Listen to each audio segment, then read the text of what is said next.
ഇന്ന് ആദ്യമായിട്ട് അവൻ്റെ ശബ്ദം പുറത്തേക്ക് വന്നു. അവൻ ആദ്യം പറഞ്ഞ വാക്കുകൾ രേവതി തെറ്റുകാരില്ലെന്നായിരുന്നു. കുഴഞ്ഞ ശബ്ദത്തിൽ അവൻ പറയുന്നതെന്ന് ആദ്യം എനിക്ക് മനസ്സിലായിരുന്നില്ല. എങ്കിലും നിരന്തരമായ അവൻ്റെ പരിശ്രമത്തിനൊടുവിൽ അവൻ അന്ന് സംഭവിച്ച മുഴുവൻ കാര്യങ്ങളും പൂർണ്ണമായി എന്നെ അറിയിച്ചിരുന്നു. ആദ്യം അവൻ്റെ വാക്കുകൾ കേട്ടപ്പോൾ ഒരു ഷോക്കായിരുന്നു. തലയിൽ എന്തോ കൂടം കൊണ്ടടിച്ച പോലെ, ആകെ ഒരു മൂളിച്ച മാത്രം. വർഷങ്ങൾക്കിപ്പുറം അതുവരെ സത്യമാണെന്ന് വിശ്വസിച്ചിരുന്ന കാര്യങ്ങൾക്ക് ഞാൻ തെറ്റായിരുന്നു എന്ന് അറിയുമ്പോഴുള്ള അവസ്ഥ എനിക്കറിയില്ല ദത്ത. ഞാൻ ആ സമയം എങ്ങനെയാണ് കടന്നുപോയതെന്ന്. എൻ്റെ രേവതി, അവളോട് ഞാൻ ചെയ്ത ക്രൂരത ഓർക്കും തോറും ആ നിമിഷം മരിച്ചു വീണെങ്കിൽ അതുപോലെ ചിന്തിച്ചു പോയിരുന്നു ഞാൻ.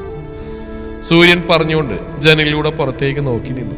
ഒരു നിമിഷം ദത്തനും മറുപടിയൊന്നും ഉണ്ടായിരുന്നില്ല. അല്ലെങ്കിൽ തന്നെ അവൻ എന്തു പറയാനാണ്? ഇവിടെ സൂര്യനെ പോലെ അല്ലെങ്കിൽ തന്നെ അവനേക്കാൾ ഒരുപടി മുകളിൽ തെറ്റെയ്ത് താനാണെന്ന ചിന്ത അവനിൽ അധികരിച്ചുകൊണ്ടിരുന്നു. രേവതി തെറ്റെയ്തു എന്ന് വിശ്വസിച്ചുകൊണ്ടാണ് സൂര്യൻ അങ്ങനെ ചെയ്തെങ്കിൽ ഇവിടെ തന്നെ യാതൊരു തെറ്റും ചെയ്തിട്ടില്ലെന്ന പൂർണ്ണ വിശ്വാസം ഉണ്ടായിരുന്നിട്ടും വെറും പ്രതികാരത്തിന്റെ പേരിലാണ് അവളെ ദ്രോഹിച്ചത്. ഓരോന്ന് ഓർക്കും തോറും അവന് ഭ്രാന്ത് പിടിക്കുന്ന പോലെ തോന്നി. അവൻ കണ്ണുകൾ മുറുക്കി അടച്ചുകൊണ്ട് തലയൊന്ന് കുടഞ്ഞു. ശേഷം സൂര്യനെ നോക്കിയതും അയാൾ ഇപ്പോഴും പുറത്തേക്ക് തന്നെ നോക്കിക്കൊണ്ട് നിൽക്കുകയാണ്. അയാൾ ഇപ്പോഴും വല്ലാത്തൊരു മാനസിക സമ്മർദ്ദത്തിലാണെന്ന് അവന് മനസ്സിലായി. അല്ലെങ്കിൽ തന്നെ എങ്ങനെ മനസ്സ് ശരിയാവാനാണ്? ഒരിക്കലും പ്രതീക്ഷിക്കാത്ത കാര്യങ്ങളല്ലേ ഈ ജീവിതത്തിൽ നടന്നോക്കുകയും. 10-22 വർഷത്തോളം ആരുടെയൊക്കെയോ ചതിക്കുഴിയിൽ എരിഞ്ഞു തീർന്ന ജീവിതം അവൻ ഓർത്തുകൊണ്ട് അയാളുടെ അരികിലേക്ക് നടന്നു. എന്നിട്ടും കുഞ്ഞ് ജീവനോടുണ്ടെന്ന് അയാളാണ് അമ്മാനോട് പറഞ്ഞ്. അയാളുടെ അരികിൽ ചെന്ന് തോളിൽ കൈവച്ചുകൊണ്ട് അവൻ ചോദിച്ചു. അല്ല, സത്യത്തിൽ എൻ്റെ മോള് ജീവനോടുള്ള കാര്യം അവൻ അറിയില്ലായിരുന്നു. പിന്നെ തനുവിൻ്റെ കാര്യം അമ്മാവനെങ്ങനെ? അയാൾ പറഞ്ഞിട്ട് അവൻ സംശയത്തോടെ ചോദിച്ചു. രേവതി തെറ്റുകാരിയില്ലെന്നും എൻ്റെ അച്ഛനോ മാനും ചേർന്നുകൊണ്ടാണ് ഞങ്ങളെ ചതിച്ചെന്ന സത്യം മനസ്സിലായതും എൻ്റെ മനസ്സിലേക്ക് ആദ്യം വന്ന് പിന്നെ എന്തിന് രേവതി എൻ്റെ കുഞ്ഞിനെ കൊന്നു എന്ന ചിന്തയായിരുന്നു. ആ ചിന്ത തന്നെയായിരുന്നു അന്ന് ഹോസ്പിറ്റലിൽ നടന്ന സംഭവങ്ങൾ ഒന്നുകൂടെ അന്വേഷിക്കാൻ എന്നെ പ്രേരിതനാക്കിയത്. തുടർന്ന് ഞാൻ ആ ഡോക്ടറെ അന്വേഷിച്ചിറങ്ങി. അയാളായിരുന്നല്ലോ എൻ്റെ കുഞ്ഞിനെ രേവതി കൊല്ലുന്നു കണ്ടു എന്ന് എന്നോട് വന്ന് പറഞ്ഞ്. എന്നിട്ട് അമ്മാവനെ അയാളെ കണ്ടെത്തിയോ? ദത്തിന് ആകാംക്ഷയോടെ ചോദിച്ചു. ഒരുപാടൊന്നും അന്വേഷിക്കേണ്ടി വന്നില്ല. മുംബൈയിലുണ്ടായിരുന്നു അയാൾ. അന്ന് ഞങ്ങൾ ഇഷ്യൂ കഴിഞ്ഞ് അയാൾ ഈ നാട്ടിൽ നിന്ന് മുമ്പിലേക്ക് പോയിരുന്നു എന്ന് പറയാൻ പറ്റില്ല, പറഞ്ഞു വിട്ടിരുന്നു എന്ന് വേണം പറയാൻ. എൻ്റെ അച്ഛനും അമ്മാവനും കൂടി. അത് പറയുമ്പോൾ അവൻ്റെ കടപ്പല്ലുകൾ ഞെരിയുന്നുണ്ടായിരുന്നു. അത്രമാത്രം അവനവരെ വെറുത്തുപോയിരുന്നു. സ്വന്തം മകനാണെന്ന് പോലും ഓർക്കാതെ സ്വാർത്ഥതയ്ക്ക് വേണ്ടി തന്റെ ജീവിതം നശിപ്പിച്ചവരോട് അവന് തീർത്താൽ തീരാത്ത വെറുപ്പായിരുന്നു. ചതിയിലൂടെ തന്നെ കൊണ്ട് മഹാപരാധം ചെയ്യിപ്പിച്ച അവരോട് അവനൊരിക്കലും ക്ഷമിക്കാൻ കഴിയുമായിരുന്നില്ല. അതിപ്പോൾ അവരുടെ മരണശേഷമാണെങ്കിൽ പോലും. അയാളെ കണ്ടപ്പോൾ അയാളെന്ന് പറഞ്ഞു. അല്പസമയത്തിന് ശേഷം ദത്തൻ ചോദിച്ചു. സൂര്യൻ നിമിഷം മൗനമായി നിന്നു. ആ സമയം മുംബൈയിലെ പ്രശസ്തമായ ഹോസ്പിറ്റൽ വെച്ച് ഡോക്ടർ ശേഖർദാസിനെ കണ്ട നിമിഷം അവന്റെ മനസ്സിലേക്ക് കടന്നു വന്നു. ഹോസ്പിറ്റൽ വരാന്തയിൽ ഡോക്ടർ ശേഖർദാസിനെയും വെയിറ്റ് ചെയ്തിരിക്കുമ്പോൾ സൂര്യന്റെ മനസ്സാകെ നീറിപ്പുകഞ്ഞു. വിനയിൽ നിറഞ്ഞ സത്യങ്ങൾ സൂര്യന്റെ മനസ്സിനെ പാട് തകർത്തിരുന്നു. വർഷങ്ങളായി താൻ വിശ്വസിച്ചിരുന്ന സത്യങ്ങളൊക്കെയും വെറും കളവുകൾ മാത്രമാണെന്നറിഞ്ഞ നിമിഷം, അതും അതൊക്കെ ചെയ്യിപ്പിച്ച് തന്റെ അച്ഛനും അമ്മാവനും കൂടി ചേർന്നുകൊണ്ടാണെന്ന് അറിഞ്ഞതും അവന്റെ ഇരുകാതുകളും കൊട്ടിയടക്കപ്പെട്ടിരുന്നു. അതിനു മേലെയാണ് ഇപ്പോൾ ബാക്കി കൂടി അറിയാൻ പോകുന്നത്. അവന് ദീർഘനിശ്വാസത്തോടെ കസേരയിലേക്ക് ചാരിയിരുന്നു. നമ്പർ 23 സൂര്യനാരായണൻ. സിസ്റ്റർ പേര് വിളിച്ചും അവൻ പെട്ടെന്ന് എഴുന്നേറ്റ് ഡോക്ടറുടെ ക്യാബിനിലേക്ക് കയറി. വാതിൽ കിടന്ന് അകത്തേക്ക് കയറുന്ന കമ്പ്യൂട്ടർ ശ്രദ്ധിച്ചുകൊണ്ടിരുന്നവന്റെ മുഖത്തേക്ക് തന്നെ അവന്റെ കണ്ണുകൾ പതിഞ്ഞു. ഇരിക്കൂ. കമ്പ്യൂട്ടർ സ്ക്രീനിൽ നിന്ന് ഓട്ടം മാറ്റാൻ തന്നെ അയാൾ പറഞ്ഞു. സൂര്യൻ അവന്റെ മുഖത്തേക്ക് നോക്കിയിട്ട് തന്നെ ഡോക്ടർ അരികിലായിട്ടിരുന്ന ചെയറിലേക്ക് ഇരുന്നു. പറയൂ, എന്താ പ്രശ്നം? അയാൾ ചോദിച്ചതിന് മറുപടിയൊന്നും പറയാതെ സൂര്യൻ അയാളുടെ മുഖത്തേക്ക് തന്നെ നോക്കിയിരുന്നു. അല്പസമയം കഴിഞ്ഞതും ആരൊന്നും മിണ്ടുന്നില്ലെന്ന് കണ്ട് അയാൾ മുഖമുയർത്തി നോക്കിയതും മുന്നിലിരിക്കുന്ന വ്യക്തിയെ കണ്ട് അയാളുടെ കണ്ണുകൾ മിഴിഞ്ഞു വന്നു. സൂര്യനാരായണൻ. അയാളുടെ നാവിൽ നിന്ന് അവന്റെ പേര് വീഴുന്ന കേട്ടതും അവന്റെ ചുണ്ടിൽ ക്രൂരമായൊരു പുഞ്ചിരി വിരിഞ്ഞു. അപ്പൊ ഡോക്ടർ ശേഖർദാസിന് എന്നെ ഓർമ്മയുണ്ടല്ലേ?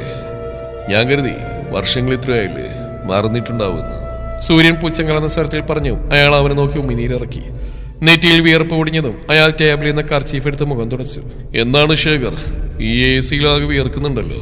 സൂര്യൻ പരിഹാസത്തോട് ചോദിച്ചു. അയാളുടെ മുഖാകെ വിളറി.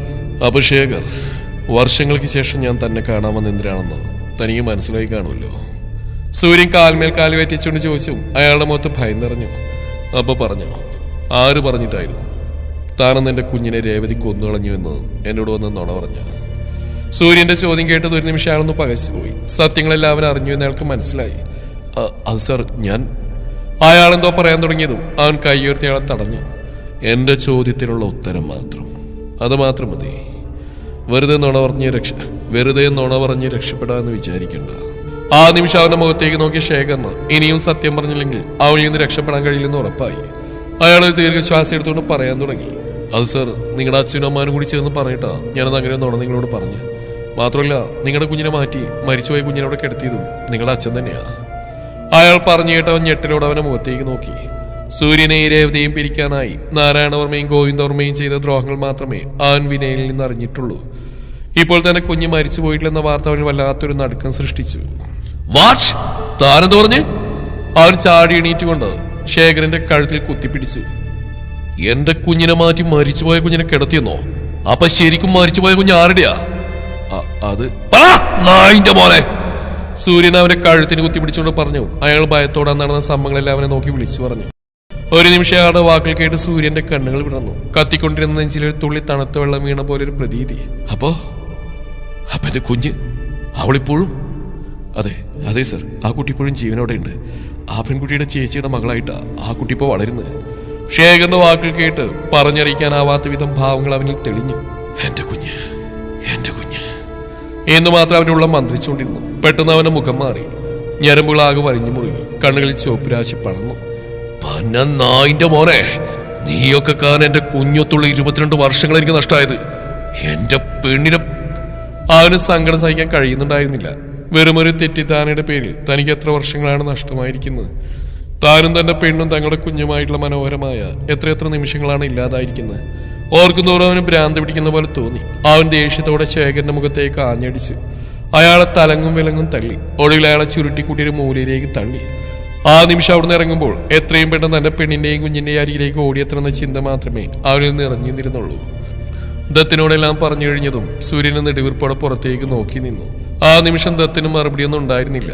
അവനൊന്നും മിണ്ടാതെ സൂര്യന്റെ തോളിൽ പതിയും തട്ടിക്കൊണ്ട് പുറത്തേക്ക് ഇറങ്ങി. ദേവി. ഡൈനിങ് ടേബിൾ പുറത്ത് മുഖം അമർത്തി വെച്ചുകൊണ്ട് കരയുകയായിരുന്ന ശ്രീദേവി രാജശേഖരന്റെ വിളി കേട്ടതും മുഖമുയർത്തിയ ആളെ നോക്കി. എന്താ ദേവി ഇത്? എത്ര നേരമായി താൻ ഈ കരച്ചിൽ തുടങ്ങിയിട്ട്? താനിങ്ങനെ കരഞ്ഞോണ്ടോ വിഷമിച്ചിരുന്നോണ്ടോ ചെയ്തു പോയ തെറ്റുകളൊന്നും തിരുത്താൻ കഴിയില്ലല്ലോ.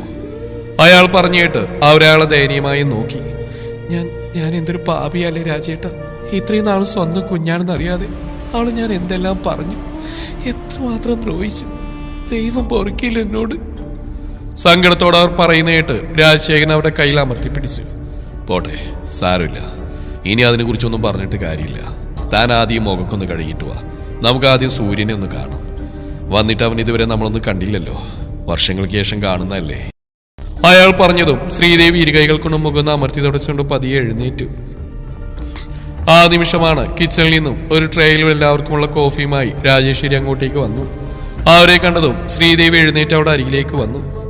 രാജി, എങ്കിലും നിനക്ക് ഞങ്ങളോടെങ്കിലും എല്ലാം തുറന്നു പറഞ്ഞുകൂടായിരുന്നോ? ശ്രീദേവി സങ്കടത്തോടെ ചോദിച്ചു കേട്ട് രാജി കയ്യിൽ നിന്ന് ട്രേ ടേബിളിലേക്ക് വെച്ചു. ആരോടെ എടുത്ത് ഞാൻ പറയേണ്ടത്? രേവതിയുടെ കുഞ്ഞ് ജീവനോടുണ്ടെന്ന് ആരെങ്കിലും അറിഞ്ഞാൽ അവളെ കൊല്ലാൻ നടക്കുന്നവരോടോ? ഏടത്തിക്ക് അറിയില്ല നമ്മുടെ അച്ഛന്മാരുടെ സ്വഭാവം.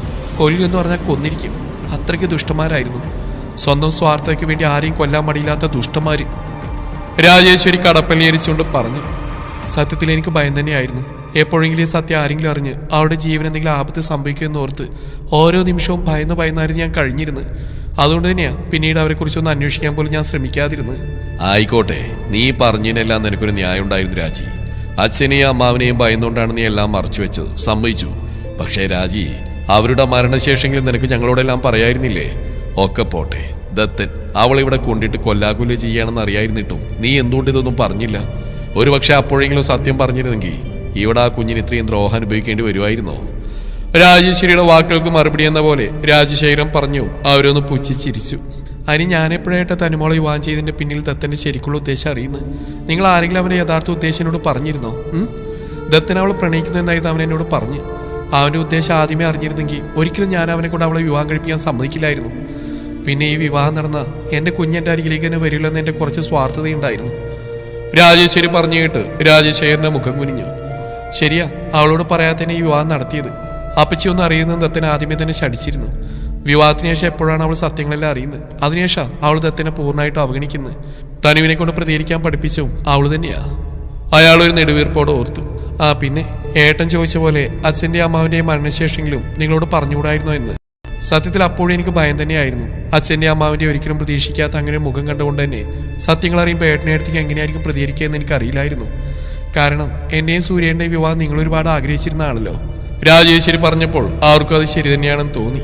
അച്ഛനെയും അമ്മാവനെ അകമഴിഞ്ഞ് സ്നേഹിച്ചിരുന്നവൾ അവരുടെ യഥാർത്ഥ സ്വഭാവം അറിഞ്ഞപ്പോൾ ഭയപ്പെട്ട പോലെ തങ്ങളും അങ്ങനെ തന്നെ പ്രവർത്തിക്കുമെന്ന് കരുതിയിട്ടുണ്ടാവാം.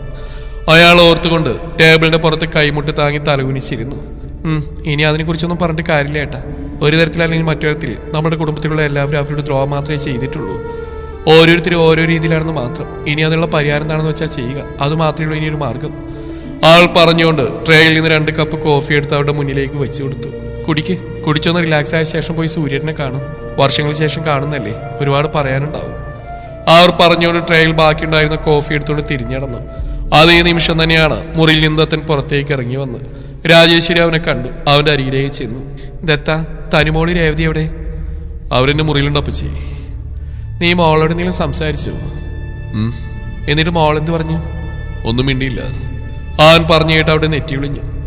ആളാ മുറി കയറിയപ്പോ മുതൽ ഒരേ ഇരിപ്പിരിക്കാൻ തുടങ്ങിയതാ. ഒന്നും മിണ്ടുന്നില്ല. എന്നെ നോക്കിയത് കൂടിയില്ല. ഒരേ ബിന്ദുവിൽ തന്നെ ശ്രദ്ധ കേന്ദ്രീകരിച്ചിരിക്കുക. അവൻ അസ്വസ്ഥതയോടെ പറഞ്ഞുകൊണ്ട് ടേബിളിന് മുമ്പിലെ ചെയർ വലിച്ചിട്ടിരുന്നു. ഒരിക്കലും പ്രതീക്ഷിക്കാത്ത കാര്യങ്ങളല്ലേ മോളിന്ന് അറിഞ്ഞത്. ഇത്രയും നാൾ അച്ഛനും അമ്മയാണെന്ന് കരുതിയിരുന്നവർ തന്റെ വലിയച്ഛനും വലിയമ്മയാണെന്ന്, ചെറിയമ്മ എന്ന് കരുതിയിരുന്നവര് തന്റെ സ്വന്തം അമ്മയാണെന്ന് അറിഞ്ഞൊരു ഷോക്ക് ഉണ്ടാവും. രാജേശ്വരി അവനോടെന്നവർ പറഞ്ഞു. ഇത്രയും വലിയ സത്യം മനസ്സിലുണ്ടായിരുന്നിട്ടും അപ്പച്ചി എന്തേ ഇതുവരെ ഒരു വാക്ക് പോലും ആരോടും പറയാതിരുന്നു? ദത്തൻ ചോദിച്ചു. അവരവനെ നോക്കി. നിന്റെ ഈ ചോദ്യത്തിനുള്ള മറുപടി കുറച്ചു മുന്നേ ഞാൻ നിന്റെ അച്ഛനും അമ്മയ്ക്കും പറഞ്ഞു കൊടുത്തേ ഉള്ളൂ. എങ്കിലും നിനക്ക് വേണ്ടി ഞാൻ ഒന്നുകൂടി പറയാം. അതിനൊരൊറ്റ ഉത്തരമേ ഉള്ളൂ, ഭയം. ചിലപ്പോൾ എൻ്റെ ഒരൊറ്റ വാക്കുകൊണ്ട് തനുമോൾക്ക് അവിടെ യഥാർത്ഥ അച്ഛനെ അമ്മയൊക്കെ കിട്ടുമായിരിക്കും. എന്നാൽ ആ ഒരൊറ്റ വാക്കുകൊണ്ട് അവളുടെ ജീവൻ നഷ്ടമാവൂ എന്നുള്ള ഭയം. അതുകൊണ്ട് മാത്രമാണ് ഞാൻ ഇത്രയും നാളെല്ലാം നിങ്ങളിൽ നിന്നും മറച്ചു വെച്ച്. നീ അവളെ ദ്രോഹിച്ചപ്പോഴൊക്കെയും എല്ലാം നിന്നോടെങ്കിലും തുറന്നു വരണമെന്നുണ്ടായിരുന്നു. പക്ഷെ അതുകൊണ്ട് എന്ത് കാര്യം? അവൾക്ക് നഷ്ടപ്പെട്ടൊക്കെ തിരികെ കിട്ടുമോ?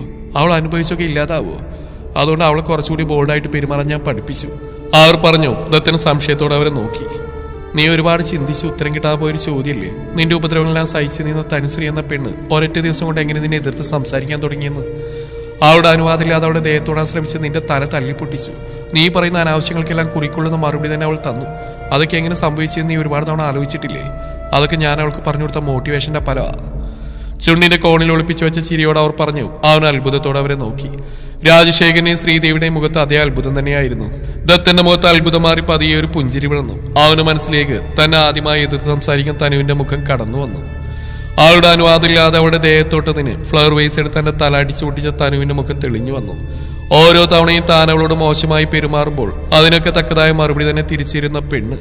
ആ ഓർമ്മയിൽ അവന്റെ ചുണ്ടിൽ മനോഹരമായ ഒരു പുഞ്ചിരി തെളിഞ്ഞു. എന്നാൽ അതേ നിമിഷം തന്നെ അവളുടെ ഇപ്പോഴത്തെ അവസ്ഥയോർത്തും അവന്റെ ചുണ്ടിലെ പുഞ്ചിരി മാഞ്ഞു. വല്ലാത്ത ഭയം തോന്നി. ഇനിയുള്ള അവളുടെ പ്രതികരണം എങ്ങനെയാവും? ഇതുവരെ അവൾ തന്നെ ഒന്ന് നോക്കിയത് പോലുമില്ല. അവൾ ഇനി തന്നെ ഉപേക്ഷിച്ച് അവളുടെ അമ്മയുടെ കൂടെ പോകുമോ എന്നൊക്കെയുള്ള ചിന്തകളാൽ അവന്റെ മനസ്സാകെ ഉഴറി. അപ്പോഴേക്കും ശ്രീദേവി അവനുള്ള കാപ്പി എടുത്തു കൊടുത്ത ശേഷം ട്രെയും എടുത്ത് സൂര്യന്റെ മുറിയിലേക്ക് നടന്നിരുന്നു. അമ്മേ. തളർച്ചയോടെയുള്ള തനുവിന്റെ ശബ്ദം കേട്ടുകൊണ്ടാണ് ഏതോ ലോകത്തെന്ന പോലെ ഇരുന്ന രേവതി കണ്ണുകൾ തുറന്ന് നോക്കിയത്. ഒരു നിമിഷം അവൾ ഞെട്ടലോടെ അവളുടെ മുഖത്തേക്ക് തന്നെ നോക്കിയിരുന്നു. രേവതിയുടെ മടിയിൽ ചുരുണ്ടുകൂടി കിടക്കുകയായിരുന്നു അവൾ. അവർ നോക്കുന്നുണ്ട്. അവൾ പതിയെ എഴുന്നേറ്റിരുന്നു. രേവതി അവളുടെ ഇരുകവളിലും കൈകൾ വെച്ച് അവളുടെ മുഖത്തേക്ക് തന്നെ ഉറ്റുനോക്കിക്കൊണ്ടിരുന്നു. അതുവരെ ഒരു അക്ഷരം പോലും മിണ്ടാതിരുന്നവൾ ആദ്യമായി അമ്മയെന്ന് വിളിച്ചതും രേവതിയുടെ 2 കണ്ണുകളും വീണ്ടും വീണ്ടും നിറഞ്ഞൊഴുകി. തന്റെ മകൾ തന്നെ അമ്മയെന്ന് വിളിച്ചിരിക്കുന്നു. ഇതിൽ പരൊരു സന്തോഷം അവൾക്ക് വേറെ ഒന്നും ഉണ്ടായിരുന്നില്ല. അവൾ നിറഞ്ഞൊഴുകുന്ന കണ്ണുകൾ അമർത്തി തുളച്ചു.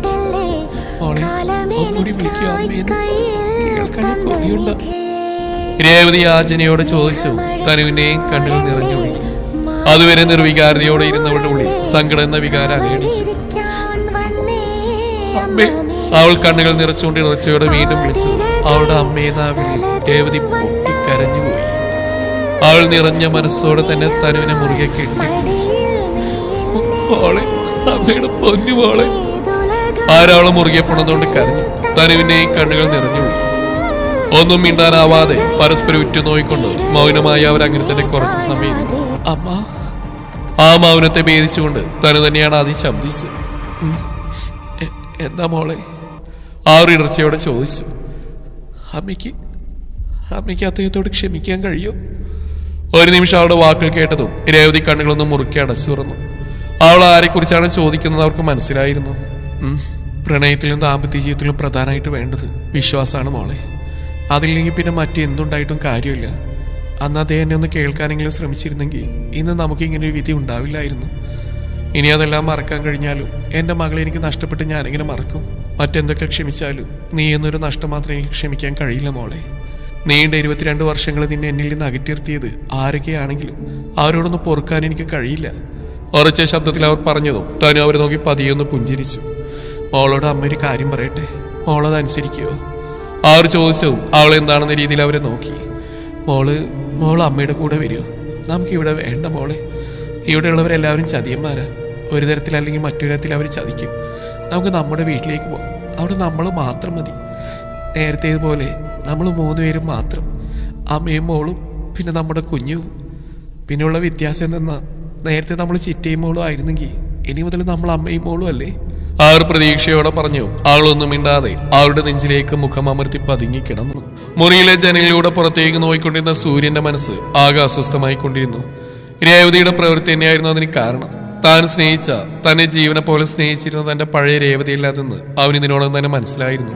അവനും വല്ലാത്ത വിഷമം തോന്നി. ഇനി ഈ വേർപാടെങ്ങനെ സഹിക്കും? തന്റെ പെണ്ണ്, തന്റെ കുഞ്ഞ് അവരകറ്റി നിർത്തിക്കൊണ്ട് ഇനി തനിക്കൊരു ജീവിതം ഉണ്ടാകുമോ? അവൻ ഓർത്തുകൊണ്ട് കയ്യിൽ നിന്ന് സിഗരറ്റ് ചുണ്ടോട് ചേർത്തൊരു പഫ് എടുത്തു. ഇല്ല, അവരിനി അകറ്റി നിർത്താൻ തനിക്ക് കഴിയില്ല. തന്റെ പെണ്ണാവള്, അതുപോലെ തന്റെ കുഞ്ഞ്. അറിയാതെ ചെയ്തു പോയ തെറ്റിന്റെ പേരിൽ 22 വർഷം തനിക്ക് അവരെ നഷ്ടമായത്. അത്രയും നാളത്തെ ഒറ്റപ്പെടൽ, വേദന ഇനിയാന്നും താങ്ങാൻ കഴിയില്ല. എനിക്ക് വേണവരെ, എന്റേത് മാത്രമായി. അവൾ മനസ്സിൽ ഓരോന്നും പറഞ്ഞുകൊണ്ടേയിരുന്നു. അതേസമയം തന്നെ കുറച്ചു മുന്നേയുള്ള രേവതിയുടെ തന്നോടുള്ള മനോഭാവം ഓർക്കും തോറും അവന് നെഞ്ചിലൊരു കല്ലെടുത്ത് വെച്ച പ്രതീതിയായിരുന്നു. അവളോട് എങ്ങനെയാണ് കാര്യങ്ങൾ പറഞ്ഞ് മനസ്സിലാക്കുക, എന്തു പറഞ്ഞാലാണ് അവൾ തന്നെയൊന്ന് കേൾക്കുക? ഓരോന്ന് ഓർക്കും തോറും അവനാകെ ഭ്രാന്തി പിടിക്കുന്ന പോലെ തോന്നുന്നുണ്ടായിരുന്നു. അവളെ കുറ്റം പറയാൻ പറ്റില്ല. ഒരിക്കൽ പോലും അവളെയും താനൊന്ന് കേൾക്കാൻ തയ്യാറായിട്ടില്ല. പിന്നെ തന്നെ അവൾ കേൾക്കണമെന്ന് താൻ വാശി പിടിക്കുന്നതിൽ എന്ത് അർത്ഥമാണുള്ളത്? അവനൊരു നെടുവീർപ്പോടെ ഓർത്തുകൊണ്ട് കയ്യിൽ നിന്ന് സിഗരറ്റ് പുറത്തേക്ക് എറിഞ്ഞു. ശേഷം ജനലിന്റെ കമ്പിയിൽ ഇരുകൈകൾ കൊണ്ട് മുറുകെ പിടിച്ചു. മനസ്സിന്റെ സംഘർഷം മുഴുവൻ അവന്റെ ആ മുറുകിയിരിക്കുന്ന ഇരുമുഷ്ടികളിലും കാണുന്നുണ്ടായിരുന്നു. പെട്ടെന്ന് ഡോർ തുറക്കുന്ന ശബ്ദം കേട്ടതും അവനും തിരിഞ്ഞു നോക്കി. രാജേശ്വരിയാണ്. കയ്യിലൊരു കപ്പുമുണ്ട്. ഇന്ന് തന്റെ കുഞ്ഞ് ജീവനോടെ ഇരിക്കാൻ ഇവൾ ഒറ്റൊരാൾ മാത്രമാണ് കാരണമെന്നോർത്തും അവന്റെ ചുണ്ടിൽ അവൾക്കായി ഒരു കുഞ്ഞു പുഞ്ചിരി മുട്ടിട്ടു. അവൾ അവനെ നോക്കിയൊന്ന് പുഞ്ചിരിച്ചു. എങ്കിലും അവളുടെ കണ്ണുകൾ നിറഞ്ഞിട്ടുണ്ടായിരുന്നു. അവൾ കയ്യിലിരുന്ന കപ്പ് അവന് നേരെ നീട്ടി. അവനൊന്നും മിണ്ടാതെ വാങ്ങുകയും ചെയ്തു. പരസ്പരമുള്ള സംസാരങ്ങളൊന്നും ഉണ്ടായില്ല. സത്യത്തിൽ അവനോട് എന്ത് പറയണമെന്ന് അവൾക്കോ അവളോട് എന്ത് സംസാരിക്കണമെന്ന് അവനോ അറിയില്ലായിരുന്നു. കോഫി കുടിച്ചു കഴിഞ്ഞതും അവൻ കപ്പ് അവളുടെ നേരെ നീട്ടി. കൈ നീട്ടി അത് വാങ്ങിയ ശേഷം അവന് നേരെ ഒരു വിളറിയ പുഞ്ചിരി സമ്മാനിച്ചുകൊണ്ട് അവൾ തിരിഞ്ഞടന്നു. രാജി, പെട്ടെന്ന് അവൻ പിന്നിൽ നിന്ന് വിളിച്ചു. അവൾ ഞെട്ടലോടെ തിരിഞ്ഞു നോക്കി. അത് താങ്ക്സ് അവൻ പറഞ്ഞു. അവൾ എന്തിനെന്ന രീതിയിൽ നെറ്റി വിളിച്ചു. അന്ന് രാജിയില്ലായിരുന്നെങ്കിൽ ഇന്ന് എന്റെ കുഞ്ഞ് ജീവനോടെ ഉണ്ടാവുമായിരുന്നില്ല. സ്വന്തം ജീവൻ പോലും മറന്നുകൊണ്ട് എന്റെ കുഞ്ഞിനെ രക്ഷിച്ചതിന് നിന്നോട് ഞാൻ എത്ര നന്ദി പറഞ്ഞാലും മതിയാവില്ല. അവൻ പറഞ്ഞിട്ട് അവളൊരു നിർജീവമായ പുഞ്ചിരിയായിരുന്നു മറുപടി നൽകിയത്. ഞാൻ ചെയ്തെന്റെ കടമയാണ് സൂര്യേട്ട. അവൾ എന്റെ മകൾ തന്നെയാ. അവനെ നോക്കി അത്രയും പറഞ്ഞുകൊണ്ട് അവൾ വേഗം പുറത്തേക്ക് ഇറങ്ങിപ്പോയി. എന്തുകൊണ്ടോ അവന്റെ മുന്നിൽ അധിക സമയം നിൽക്കാൻ അവൾ കഴിയുമായിരുന്നില്ല. പഴയ പ്രണയത്തിന്റെ ഒരു അംശം പോലും ഇപ്പോൾ അവളുടെ മനസ്സിലില്ലെങ്കിലും എന്തോന്ന് അവളെ പിന്നോട്ട് വലിച്ചുകൊണ്ടേയിരുന്നു. അവൾ പോയതും അവന് നെടുവീർപ്പോടെ വീണ്ടും ജനലിലൂടെ പുറത്തേക്ക് നോയിക്കൊണ്ട് നിന്നു. ആ നിമിഷം അവന്റെ മനസ്സിൽ എങ്ങനെയെങ്കിലും രേവതിയോടൊന്ന് സംസാരിക്കണമെന്ന ചിന്ത മാത്രമായിരുന്നു.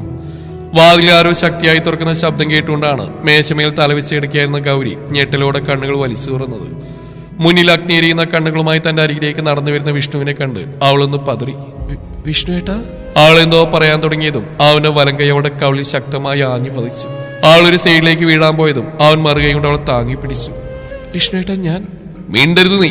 അവളെന്തോ പറയാൻ തുടങ്ങിയതും അവൻ ചുണ്ടിന് കുറുകെ കൈവച്ചുകൊണ്ട് അവളുടെ നേരെ മുരണ്ടു. അവന്റെ മുഖത്തെ ദേഷ്യം കണ്ടതും അവൾ പേടിയോടെ മുഖം കുനിച്ചു. നിന്നോട് ഞാൻ പറഞ്ഞല്ലടി, ഞാൻ വന്നിട്ട് നമുക്ക് നേരിട്ട് സംസാരിക്കാന്ന്. എന്നിട്ട് നീ എന്തുണ്ടാക്കാനടി അവരുടെ മുറിയിലേക്ക് കയറി ചെന്ന്? വലിഞ്ഞു മുറിയ മുഖത്തോടെ അവൻ ചോദിച്ചു. അവൾ ദയനീയമായി അവനെ നോക്കി.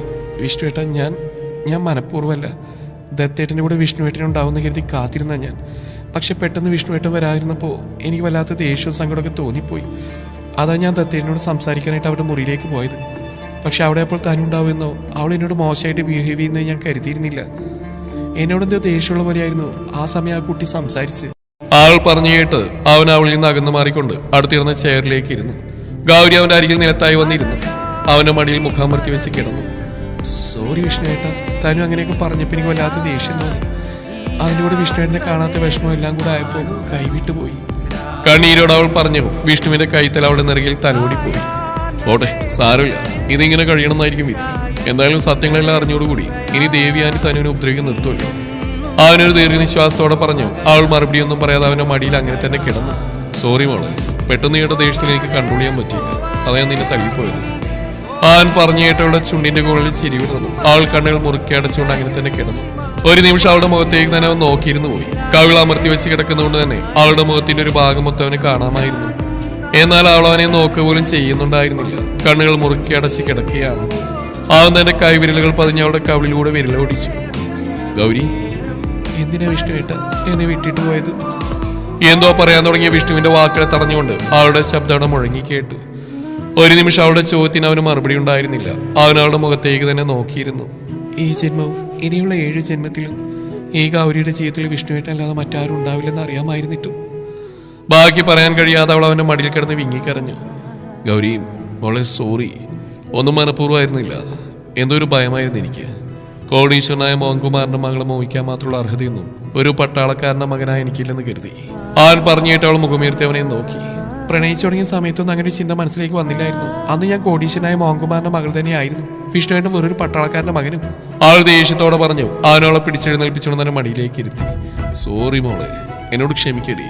ഏതോ ഒരു നശിച്ച നിമിഷത്തിൽ അങ്ങനെ ചിന്തിച്ചു പോയി. അകന്നു മാറാന്ന് കരുതിപ്പോയി. എന്റെ തെറ്റ്, എന്റെ മാത്രം തെറ്റ്. അവനവളുടെ കഴുത്തിലേക്ക് മുഖമമർത്തി വെച്ചുകൊണ്ട് പറഞ്ഞു. അവളെ രേങ്ങലോട് അവനെ ചുറ്റിപ്പിടിച്ചു. ആരോ മുന്നിൽ വന്ന് നിൽക്കുന്ന പോലെ തോന്നിയപ്പോഴാണ് കണ്ണുകൾ അടച്ചുകൊണ്ട് ബാൽക്കണിയിലെ സോപാനപ്പടിയിൽ ചാരിയിരിക്കാനും തത്തൻ കണ്ണുകൾ തുറന്ന് നോക്കിയത്. മുന്നിൽ തലവിനിച്ചുകൊണ്ട് നിൽക്കുന്ന തനുവിനെ കണ്ടതും അവന്റെ കണ്ണുകൾ വിടർന്നു. തനു, അവൻ സോഫയിൽ നിന്ന് ചാടി എഴുന്നേറ്റുകൊണ്ട് അവളെ മുറുകെ പുണർന്നു. Tanu, I am sorry. Really I am സോറിടാ. ഒന്നും മനഃപൂർവ്വമല്ല, പറ്റിപ്പോയി. എന്നോട് ക്ഷമിക്കണം. വേണമെങ്കിൽ എന്നോട്. അവളെ കെട്ടിപ്പിടിച്ചുകൊണ്ട് അവൻ എന്തൊക്കെയോ പുലമ്പിക്കൊണ്ടിരുന്നു. എന്തുകൊണ്ടോ അവൾ തനിക്ക് നഷ്ടപ്പെടാൻ പോവുകയാണെന്നൊരു തോന്നൽ അവളിൽ ശക്തമായി അലടിച്ചുകൊണ്ടിരിക്കുകയായിരുന്നു. അപ്പോഴും യാതൊരു ചലനങ്ങളും ഇല്ലാതെ തന്നെ തിരികെ ഒന്ന് പുണരുക പോലും ചെയ്യാതെ നിർവികാരതയോടെ നിൽക്കുന്ന തനുവിനെ അവൻ ഭയത്തോടെയാണ് നോക്കിയത്. തനു, തന്നിൽ നിന്ന് അവൾ അടർത്തി മാറ്റിക്കൊണ്ട് അവൻ പതിയെ അവളുടെ മുഖത്തേക്ക് നോക്കി വിളിച്ചതും നിർജീവമായ മിഴികളോടെ അവൾ അവനെ തന്നെ നോക്കിയതേയുള്ളൂ. എന്താടാ, ഇപ്പോഴും എന്നോട് ദേഷ്യമാണോ? അവന്റെ ചോദ്യത്തിന് മറുപടിയൊന്നും പറയാതെ അവൾ അവനെ നോക്കി. അവൾക്ക് എന്തോ തന്നോട് പറയാനുണ്ടെന്ന് തോന്നിയതും അവൻ കണ്ണുകൾ ചുരുക്കിക്കൊണ്ട് അവളെ നോക്കി. തനിക്ക് എന്തെങ്കിലും എന്നോട് ചോദിക്കാനോ പറയാനുണ്ടോ? അവന്റെ ശബ്ദം വല്ലാതെ ഇടറിയിരുന്നു. കേൾക്കാൻ ആഗ്രഹിക്കാത്ത വാക്കുകളൊന്നും അവളിൽ നിന്ന് ഉണ്ടാവരുത് എന്ന് അവൻ മനമുരുകി പ്രാർത്ഥിച്ചു. അത് അവൾ എന്തോ പറയാൻ തുടങ്ങിയതും അവൻ അവളുടെ ഇരുകൈകളിലുമായി മുറുക്കെ പിടിച്ചു. എന്നെ വിട്ടിട്ട് പോകുന്ന കാര്യം മാത്രം പറയരുത്. നിന്നോട് ചെയ്തു പോയ തെറ്റുകൾക്ക് ഞാൻ എന്ത് പ്രായശ്ചിത്തം വേണമെങ്കിലും ചെയ്യും. നീ തരുന്ന എന്ത് ശിക്ഷ വേണമെങ്കിലും സ്വീകരിച്ചോളാം. അവഗണിച്ചോ, തള്ളിക്കോ, എന്ത് വേണമെങ്കിലും ചെയ്തോ. പക്ഷെ ഒരിക്കലും എൻ്റെ അരികിൽ നിന്ന് പോവരുത്. അങ്ങനെ ഒരു ചിന്ത പോലും നിന്റെ മനസ്സിലുണ്ടാവരുത്. അവളുടെ ഇരുകൈകളും കൂട്ടിപ്പിടിച്ചുകൊണ്ട് അവളുടെ കണ്ണിൽ നോക്കി ഉറച്ച ശബ്ദത്തിൽ അവൻ പറഞ്ഞതും അവനോട് പറയാനായി മനസ്സിൽ കരുതിയിരുന്ന ഓരോ വാക്കുകളും തൊണ്ടക്കുഴിയിൽ തടഞ്ഞുകൊണ്ട് അവൾ നിശ്ചലയായി നിന്നുപോയി. മുറിയുടെ ജനാലയിലൂടെ പുറത്തേക്ക് നോക്കിക്കൊണ്ടിരുന്ന രേവതിയുടെ മനസ്സാകെ അസ്വസ്ഥമായിക്കൊണ്ടിരുന്നു. അവൾക്ക് എങ്ങനെയാ വീട്ടിൽ നിന്ന് പുറത്തേക്ക് പോയാൽ മതി എന്ന ചിന്ത മാത്രമേ ഉണ്ടായിരുന്നുള്ളൂ. തനു വന്ന ശേഷം അവളെയും കൂട്ടിക്കൊണ്ടു പോകാൻ വേണ്ടിയാണ് അവൾ കാത്തു നിൽക്കുന്നത്. ആ ഒരു ജനാലയുടെ അഴികളിൽ മുറുക്കെ പിടിച്ചുകൊണ്ട് അതിൽ നെറ്റിമുട്ടിച്ച് നിന്നു. രേവു, പെട്ടെന്ന് പിന്നിൽ നിന്ന് രാജേശ്വരിയുടെ ശബ്ദം കേട്ടതും അവൾ തിരിഞ്ഞു നോക്കി. വർഷങ്ങളോളം ഒരേ നിഴലായി നടന്നിരുന്നവൾ, ഒരേ പുരുഷനെ പ്രണയിച്ചു എന്ന കാരണത്താൽ വേർപിരിഞ്ഞവർ. രേവതിയുടെ കണ്ണുകൾ അവളിൽ തന്നെ തറഞ്ഞു നിന്നു. രാജേശ്വരി പതിയെ അവളുടെ അരികിലേക്ക് നടന്നു വന്നു. അവളുടെ കണ്ണുകളും രേവതിയിൽ തന്നെ തറഞ്ഞു നിൽക്കുകയായിരുന്നു. സൂര്യേട്ടനും രേവതിയും തമ്മിൽ പ്രണയത്തിലാണെന്ന് ഇവരറിഞ്ഞ നാൾ മുതൽ താൻ ഇവളോട് മിണ്ടിയിട്ടില്ലെന്ന് അവൾ ഓർത്തു. സത്യത്തിൽ ആ നിമിഷം ഇവളോട് തോന്നിയ വികാരം എന്താണെന്ന് പോലും തനിക്ക് അറിയില്ലായിരുന്നു. ദേഷ്യമോ സങ്കടമോ അങ്ങനെ എന്തൊക്കെയോ. പിന്നീടുണ്ടായ പ്രശ്നങ്ങൾക്ക് ശേഷം പലതവണ പലയിടങ്ങളിൽ വെച്ചും താൻ അവളെ കണ്ടിട്ടുണ്ടായിരുന്നു. എങ്കിലും അതൊന്നും ഒരു നോട്ടം കൊടുക്കാതെ താൻ അവളിൽ നിന്ന് മാറി നടക്കുകയായിരുന്നു ചെയ്തിരുന്നത്. കുറ്റബോധം തന്നെയായിരുന്നു കാരണം. എന്തൊക്കെ ന്യായങ്ങൾ പറഞ്ഞാലും അമ്മയിൽ നിന്ന് സ്വന്തം കുഞ്ഞിനെയാണ് വേർപ്പെടുത്തിയത്. ഒരമ്മയുടെ കോടതിയിലും അതിനൊരിക്കലും മാപ്പുണ്ടാവില്ല. അവൾ മനസ്സിലോർത്തുകൊണ്ട് രേവതിയുടെ അരികിലേക്ക് നടന്നു ചെന്നു. രേവു, അവളുടെ അരികിൽ ചെന്ന് നിന്നുകൊണ്ട് രാജേശ്വരി പതിയെ വിളിച്ചതും രേവതി അവളെ ഒന്ന് സൂക്ഷിച്ചു നോക്കി. രേവു, ഞാൻ... അവൾ വീണ്ടും എന്തോ പറയാൻ തുടങ്ങിയതും രേവതി കൈ ഉയർത്തി അവരെ തടഞ്ഞു. നിന്റെ ഒരു വിശദീകരണവും എന്റെ കുഞ്ഞിനെ എന്നിൽ നിന്ന് അകറ്റിയുള്ള ന്യായീകരണമാവില്ല രാജേശ്വരി. എന്നിന്റെ പേരിലാണെങ്കിലും നീ ആ ചെയ്തത് തെറ്റ് തന്നെയാ. രേവതിയുടെ വാക്കുകൾ കേട്ട് രാജേശ്വരിയുടെ മുഖം വാടി. അവളോട് ഇന്ന് മറുപടി പറയണമെന്ന് അവൾക്ക് അറിയില്ലായിരുന്നു. അവൾ ദയനീയമായി രേവതിയെ നോക്കി. എങ്കിലും നീ എന്റെ കുഞ്ഞിന്റെ ജീവൻ രക്ഷിച്ച് ഓർക്കുമ്പോൾ നിന്നോട് എനിക്ക് തീരാത്ത കടപ്പാടുണ്ട് രാജി. നന്ദിയുണ്ട്. നീ അന്ന് രാത്രി ഒരൽപ്പെങ്കിലും വൈകിരുന്നെങ്കിൽ ഇന്നെന്റെ കുഞ്ഞ്... അത് പറയുമ്പോൾ അവളുടെ ചുണ്ടുകൾ പോലും വിറകൊള്ളുന്നുണ്ടായിരുന്നു. അതിന് മറുപടിയൊന്നും പറയാതെ രാജേഷ് അവളുടെ അരികിലേക്ക് ചെന്ന് അവളുടെ തോളിലൊന്ന് തട്ടിക്കൊടുത്തു. ഇതിന് സൂര്യേട്ടനോട് പറഞ്ഞ മറുപടി തന്നെ എനിക്ക് നിന്നോടും പറയാനുള്ളൂ. ഞാൻ ചെയ്ത എൻ്റെ കടമയാണ്. നിന്റെ വയറ്റാണ് പിറന്നെങ്കിലും അവൾ എനിക്കും മകൾ തന്നെയാണ്. ഉറച്ച ശബ്ദത്തിൽ രാജേശ്വരി പറഞ്ഞു. അവളുടെ കണ്ണുകളൊന്ന് പിടഞ്ഞു. സൂര്യന്റെ പേര് അവളുടെ നാവിൽ നിന്ന് കേട്ടതും രേവതിയെ വീണ്ടും അസ്വസ്ഥയാക്കി. അവളൊന്നും മിണ്ടാതെ വീണ്ടും പുറത്തേക്ക് നോക്കി നിന്നു.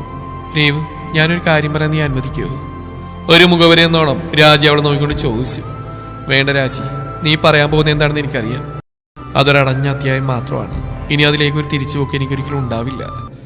രേവതി കുറച്ച് ശബ്ദത്തിൽ പറഞ്ഞുകൊണ്ട് വീണ്ടും ജനലിലൂടെ പുറത്തേക്ക് നോക്കി നിന്നു. പക്ഷേ രേവു, ഇവിടെ സൂര്യേട്ടൻ എന്ത് തെറ്റാ ചെയ്ത്? അതേ മറ്റുള്ളവരുടെ ചതിയിൽ വീണുപോയതല്ലേ? രാജേശ്വരി അവളെ പറഞ്ഞു മനസ്സിലാക്കാൻ ശ്രമിച്ചുകൊണ്ടിരുന്നു. പറയുമ്പോൾ അങ്ങ് എളുപ്പത്തിൽ കഴിഞ്ഞു രാജി. മറ്റുള്ളവരുടെ ചതിയിൽ വീണുപോയത്രേ. അങ്ങനെ മറ്റുള്ളവരുടെ ചതിയിൽ വീണുപോയത് എന്തുകൊണ്ടാ? അവർ പറഞ്ഞേക്കൊന്ന് അന്വേഷിക്കുക പോലും ചെയ്യാതെ വിശ്വസിച്ചു. എന്നാൽ പ്രാണനെ പോലെ സ്നേഹിച്ച് എന്നെ ഒന്ന് കേൾക്കാനോ ഞാൻ പറയുന്ന എന്തെങ്കിലും വിശ്വസിക്കാൻ അദ്ദേഹം ഒരിക്കൽ പോലും തയ്യാറായിട്ടില്ല. അതെന്തുകൊണ്ടാണെന്ന് എനിക്കറിയൂ രാജി. അദ്ദേഹം ഒരിക്കൽ പോലും ആത്മാർത്ഥമായി സ്നേഹിച്ചിട്ടില്ല. ആരെങ്കിലും എന്തെങ്കിലും പറയുന്ന കേട്ട് അവിശ്വസിക്കാൻ മാത്രമേ ഉണ്ടായിരുന്നുള്ളൂ ഞാൻ അദ്ദേഹത്തിന്. അതുകൊണ്ടാണ് ഞങ്ങളുടെ ജീവിതം ഇങ്ങനെയായി പോയത്. രാജേശ്വരിയോടായി അതും പറഞ്ഞുകൊണ്ട് അവൾ മുന്നിലേക്ക് നോക്കിയതും വാതിക്കൽ നിന്ന് തന്നിലേക്ക് മാത്രം കണ്ണുകൾ നട്ടുകൊണ്ട് നിൽക്കുന്ന സൂര്യനെ കണ്ട് അവളൊന്ന് പകച്ചുപോയി.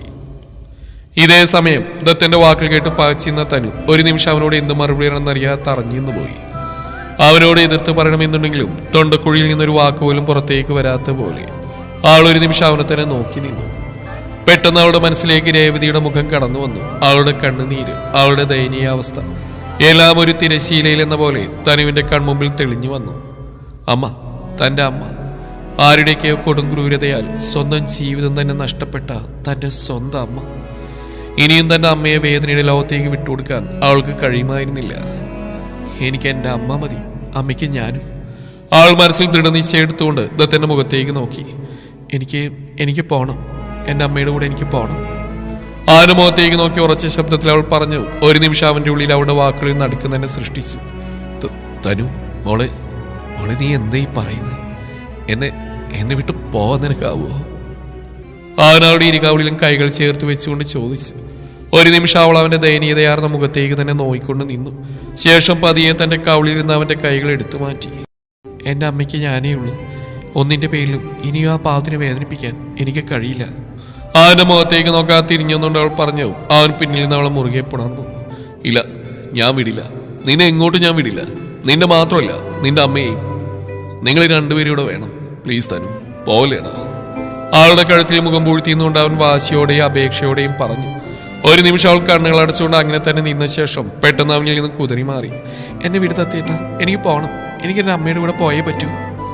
താൻ എത്രയൊക്കെ പറഞ്ഞിട്ടും അവൾ അത് തന്നെ വീണ്ടും വീണ്ടും പറയുന്ന കേട്ട് അവന് ദേഷ്യവും വിഷമൊക്കെ ഒരുപോലെ വന്നു. പറ്റില്ലെന്ന് പറഞ്ഞില്ലേ, നീ എങ്ങോട്ടും പോയില്ല. എന്റെ ഭാര്യ നീ, എന്റെ കൂടെ തന്നെ നീ നിൽക്കും. അവൻ ദേഷ്യത്തോടെ അവളുടെ ഇരുത്തോളിൽ അമർത്തി പിടിച്ചുകൊണ്ട് പറഞ്ഞു. അവൾക്ക് വല്ലാതെ ദേഷ്യം തോന്നി. ഇല്ല, ഞാൻ പോവും. അല്ലെങ്കിൽ തന്നെ ഞാൻ ഇനി എന്തിന്റെ പേരിൽ അവിടെ നിൽക്കുന്നത്? നിങ്ങൾ പ്രതികാരം തീർക്കാൻ കൊണ്ടുവന്ന പെണ്ണല്ലേ ഞാൻ. ഇപ്പൊ നിങ്ങളുടെ പ്രതികാരം എല്ലാം തീർന്നില്ലേ? ഇനി ഇവിടെ എന്റെ ആവശ്യം എന്താ? എന്നെ കൊണ്ട് നിങ്ങൾക്ക് ഉണ്ടായിരുന്ന ആവശ്യങ്ങളെല്ലാം കഴിഞ്ഞ സ്ഥിതിക്ക് ഇനി എനിക്ക് പോവാലോ. അവളും ദേഷ്യവും വാശിയും കലർന്ന സ്വരത്തിൽ അവനോടായി പറഞ്ഞു. അങ്ങനെ നിനക്ക് ഇവിടുന്ന് പോകാൻ കഴിയുമോ തനു? എന്തുകൊണ്ടില്ല? അതിന് മാത്രം ഈ വീടായിട്ട് എനിക്ക് എന്ത് ബന്ധമുള്ളത്? അവൾ പുച്ഛത്തോടെ അവൻ നോക്കിക്കൊണ്ട് ചോദിച്ചു. അവന്റെ മുഖാകെ വലിഞ്ഞു മുറുകി. ഈ വീടുമായിട്ട് നിനക്ക് യാതൊരു ബന്ധവുമില്ലേ? ഇവിടെയുള്ളവരാരും നിന്റെ ആരുമല്ലേ? ആ നിമിഷം അവന്റെ ശബ്ദത്തിൽ പതിവിൽ കൂടുതൽ ഗൗരവം നിറഞ്ഞിരുന്നു. അത് മനസ്സിലായെങ്കിലും അവളെ ശ്രദ്ധിച്ചില്ല. അല്ല, ഇവിടെയുള്ളവരാരും എൻ്റെ ആരുമല്ല. ഇവിടെയുള്ള ഓരോരുത്തരും ഒരു തരത്തിൽ അല്ലെങ്കിൽ മറ്റൊരു തരത്തിൽ എന്നെ ദ്രോഹിച്ചവരാ. അവൾ പറഞ്ഞു കേട്ട് അവനൊരു നിമിഷം അവളെ തന്നെ നോക്കി നിന്നു. ശേഷം അവളുടെ അരികിലേക്ക് നടന്നു വന്നുകൊണ്ട് അവളുടെ ഇരുതോളിലും കൈകൾ വെച്ചു. നീ പറഞ്ഞു ശരിയാ. നിന്നെ ഇവിടെയുള്ള ഓരോരുത്തരും പലതരത്തിൽ ദ്രോഹിച്ചിട്ടുണ്ട്. അതിൽ ഒന്നാമതായി നിൽക്കുന്നത് ഞാൻ തന്നെയാണ്. പക്ഷെ തനു, അതൊക്കെ കഴിഞ്ഞുപോയ കാര്യങ്ങളല്ലേ. അതിന് നീ എന്നോട് ക്ഷമിക്കുകയും ചെയ്തതാ. അവൻ പറഞ്ഞു കേട്ട് അത്രയും വരെ സൗമ്യമായി തനുവിന്റെ മുഖത്തേക്ക് ദേഷ്യം ഇരച്ചു കയറി. ആ നിമിഷം അവളുടെ മനസ്സിലേക്ക് അവൻ തന്നോട് ചെയ്ത എല്ലാ ക്രൂരതയും കടന്നു വന്നു. ആൾ വർദ്ധിച്ച ദേഷ്യത്തോടെ തന്നെ തോളിലിരുന്ന അവന്റെ കൈകൾ തട്ടിയെറിഞ്ഞുകൊണ്ട് അവനെ കത്തുന്ന കണ്ണുകളോടെ നോക്കി. കഴിഞ്ഞുപോയ കാര്യങ്ങളോ? എത്ര നിസ്സാരമായിട്ടാ നിങ്ങൾ പറഞ്ഞു. അതെല്ലാം കഴിഞ്ഞുപോയ കാര്യങ്ങളാണെന്ന്. അല്ലെങ്കിൽ നിങ്ങൾക്ക് അതൊക്കെ വെറും നിസ്സാരമായിരുന്നല്ലോ. അനുഭവിച്ച മുഴുവൻ ഞാനായിരുന്നില്ലേ? ആൾ പുച്ഛത്തോടെ പറഞ്ഞു. അവന്റെ മുഖം വിളറി. തനു, ഞാൻ അത് പിന്നെ വേണ്ട, ഒന്നും പറയണ്ട. അവനെന്തോ പറയാൻ തുടങ്ങിയതും അവൾ അതിനെ തടഞ്ഞുകൊണ്ട് അവനെ നോക്കി കൈ ഉയർത്തി കാണിച്ചു. ഇനിയൊരു മാപ്പുറച്ചിലാണ് നിങ്ങൾ ഉദ്ദേശിക്കുന്നതെങ്കിൽ അതെനിക്ക് ആവശ്യമില്ല. അല്ലെങ്കിൽ തന്നെ നിങ്ങളുടെ മാപ്പറിച്ചിലുകൊണ്ട് ഞാൻ അനുഭവിച്ചൊക്കെ ഇല്ലാതാവോ? ഒരു പെണ്ണിന് അവിടെ അനുവാദമില്ലാതെ അവിടെ ദേഹത്തോടുന്ന എത്ര വലിയ ക്രൂരതയാണെന്നറിയോ? എന്നിട്ടും ആരോ പറഞ്ഞ കള്ളക്കഥയെ വിശ്വസിച്ചുകൊണ്ട് പ്രതികാരം എന്ന ചിന്തയാൽ 2 ദിവസം നിങ്ങൾ എന്നെ ഇവിടെ ഇട്ട് കടിച്ച് കീറിയില്ലേ? ആ ദിവസങ്ങളിൽ ഞാനിവിടെ അനുഭവിച്ച മാനസിക സമ്മർദ്ദം അത് എത്രയാണെന്ന് നിങ്ങൾക്കറിയോ? അപ്പച്ചി ഇവിടെ ഇല്ലായിരുന്നെങ്കിൽ അന്നേ മരിച്ചുപോയേനെ ഞാൻ. അറിയോ നിങ്ങൾക്ക്? അവൾ അവന് നേരെ അലറിക്കൊണ്ട് ചോദിച്ചു. അവൻ ദയനീയമായി അവളെ നോക്കി നിന്നു. അല്ലെങ്കിൽ തന്നെ അവൾ പറയുന്നൊന്നിനും അവന് മറുപടി ഉണ്ടായിരുന്നില്ല. തെറ്റാണ് ചെയ്തതെന്ന പൂർണ്ണ ബോധ്യം ഉണ്ടായിരുന്നുകൊണ്ട് തന്നെ ആ നിമിഷം അവൻ മൗനമായി നിന്നതേയുള്ളൂ. ചെയ്ത തെറ്റുകൾക്ക് നിങ്ങൾ എന്നോട് എന്ത് പ്രായശ്ചിത്തം വേണമെങ്കിലും ചെയ്തു തരാമെന്ന് പറഞ്ഞില്ലേ? നിങ്ങൾ ചെയ്തിരുന്ന എന്ത് പ്രായശ്ചിത്തം കൊണ്ടാ എനിക്കുണ്ടായ വേദനകൾ ഇല്ലാതാവുന്നത്? ഒരു തെറ്റും ചെയ്യാതെ ഞാൻ അനുഭവിച്ച വേദനകൾ എന്തൊക്കെയാണെന്ന് നിങ്ങൾക്കറിയോ? ശരീരത്തിനേറ്റ മുറിവുകൾ മാഞ്ഞു പോവായിരിക്കും, എന്നാൽ എൻ്റെ മനസ്സിനേറ്റ മുറിവുകളോ അതൊന്നും ഒരു കാലത്ത് എന്നിൽ നിന്നും മാഞ്ഞു പോയില്ല. അവൾ തന്നെ മനസ്സിലടക്കി പിടിച്ചിരുന്ന എല്ലാ വേദനകളും അവന്റെ മുന്നിൽ തുറന്നു കാട്ടി. എത്രയൊക്കെ ക്ഷമിച്ചു എന്ന് പറഞ്ഞാലും ഒരിക്കലും അവനോട് ക്ഷമിക്കാനോ കഴിഞ്ഞതൊക്കെ മറക്കാനോ തനിക്ക് കഴിയില്ലെന്ന് ആ നിമിഷമാണ് അവൾക്ക് മനസ്സിലായത്. നിറഞ്ഞൊഴുകുന്ന കണ്ണുകൾ അമർത്തി തുടച്ചുകൊണ്ട് അവൾ അവനെ നോക്കി. എല്ലാം കഴിഞ്ഞിട്ട് മാപ്പുറച്ചിലായിട്ട് വന്നാ ഞാനെല്ലാം മറക്കുന്നാണ് കരുതിയത്? ശരിയാ, ഒരിക്കൽ നിങ്ങൾ മാപ്പ് ചോദിച്ചുകൊണ്ട് വന്നപ്പോൾ ഞാൻ എല്ലാം ക്ഷമിച്ചെന്ന് പറഞ്ഞിരുന്നു. പക്ഷെ അപ്പോഴും എനിക്കറിയില്ലായിരുന്നു നിങ്ങളോട് എനിക്ക് എങ്ങനെ ക്ഷമിക്കാൻ കഴിയുമെന്ന്. ചിലപ്പോൾ കാലത്തിന് മായ്ക്കാൻ പറ്റാത്ത മുറികളൊന്നും ഉണ്ടാവില്ലെന്ന ചിന്ത കൊണ്ടാവാം, അല്ലെങ്കിൽ നിങ്ങൾക്ക് എന്നോടുണ്ടായിരുന്നു എന്ന് പറയുന്ന പ്രണയം സത്യമാണെന്ന് ഞാൻ വിശ്വസിച്ചുകൊണ്ടാവാം. പക്ഷേ അവിടെയും നിങ്ങൾ എന്നെ തോൽപ്പിച്ചില്ലേ? നിറകണ്ണുകളോട് അവൾ ചോദിച്ചതും അവനൊരു നിമിഷം അവൾ ഞെട്ടലോടെ നോക്കി നിന്നു. അവൾ ആ പറഞ്ഞതിന്റെ അർത്ഥം അവൾ ഇപ്പോഴും തന്നെ ഗൗരിയുടെ പേരിൽ സംശയിക്കുകയാണോ എന്ന ചിന്ത അവനിൽ ഉടലെടുത്തു. തുടരും.